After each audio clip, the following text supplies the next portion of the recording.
এই যে বন্ধুরা, এখন একটা রান্না করছি, দেখতে থাকো। এই যে তেলটা গরম হয়ে গেছে, এখন আমি এটাতে কালো জিরা ফোড়ন দেব। এখন এটাতে পেঁয়াজ দিয়ে দেব।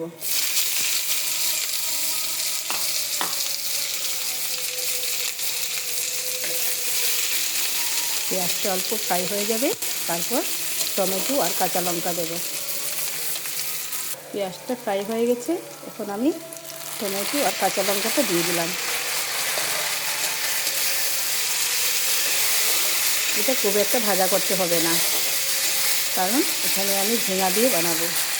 যে আমি এখন গোল গোল করে ঝিঙা কেটেছি, এই ঝিঙাটা দিয়ে দেবো। ঝিঙাটা অল্প ফ্রাই করে নেব।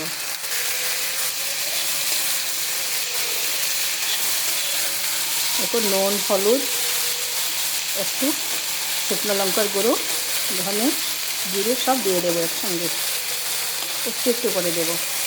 সরি, আজকে জিরা ধনিয়াতে দেবো না, ঠিক আছে, সর্ষে দেবো অল্প। এই যে সর্ষেও করে রেখেছি, এটা দেবো। তার জন্য লঙ্কা গুঁড়ো আর হলুদ গুঁড়ো, নুন দেবো। এই যে আমি সব কিছু দিয়ে দিলাম। ভিডিওটা অনেক বড় হয়ে যায় তো, তার জন্য শর্ট করে দেখাচ্ছি। সব কিছু দিয়ে দিলাম, এখন ভালো করে কষিয়ে নেব। একটুখানি জল দেবো, জল দিয়ে নাহলে তো মশলাটা পুড়ে যাবে, তাই না?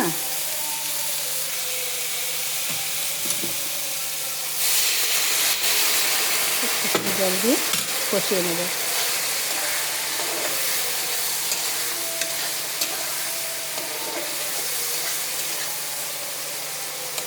এই সিম্পল রান্না আমি এইভাবেই করে থাকি। সময়ও কম লাগে, রান্নাটাও চটপট হয়ে যায়, আর স্বাস্থ্যের পক্ষে ভীষণ ভালো, হেলদি খাবার। এখন 5 মিনিটের জন্য ঢেকে রেখে দেবো। কি বন্ধুরা, ঢাকনা খুলে দিলাম। ফ্রাই হয়ে গেছে ঝিঙা, আর একটু সময় থাকলে লেগে যেত, কিন্তু লাগেনি। এখন আমি সর্ষেটা দিয়ে দেবো। এই যে সর্ষে পেস্টটা করেছি না, ওটা দিয়ে দিয়েছি। দিয়ে নাড়াচাড়া দিয়ে তো হয়ে গেল রান্না, আর কি, সিম্পল রান্না। এখন এখানটায় ফোটানো গরম জল দিয়ে দেবো, তার মানে ঝোল দিয়ে দিলাম, ঠিক আছে। এই হয়ে গেল আমার সিম্পল ঝিঙা দিয়ে মাছের ঝোল, শস্য দিয়ে। এটার মধ্যে আমি জিরা দিইনি, আর কী বলে, ধনেও দিইনি, শুধু শস্য, কাঁচা লঙ্কা আর শুকনো লঙ্কার গুঁড়ো, হলুদ দিয়েছি, নুন দিয়েছি, বেশ হয়ে গেল। জাল উঠেই গেছে, গরম জল দেওয়াতে তাড়াতাড়ি হয়ে যায়। মাছটা দিয়ে দিলাম। একদম সিম্পল রান্না। আমি সব সময় তো সিম্পল করেই থাকি, তোমরা সবাই জানো। আমি এত ঝামেলা করে রান্না করতে পারি না, কারণ আমার সময় ভীষণ কম। এটা তো আমি আগেই বলেছি, ঠিক আছে বন্ধুরা। তোমরাও যদি সময় কম থাকে, আমার মতো করে রান্না করে খাবে।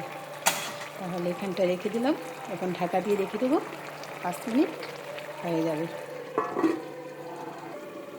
দেখি, এই যে বন্ধুরা, রান্না পুরো কমপ্লিট হয়ে গেছে, ঠিক আছে। তাহলে এখানটা রেখে দিলাম। Bye bye.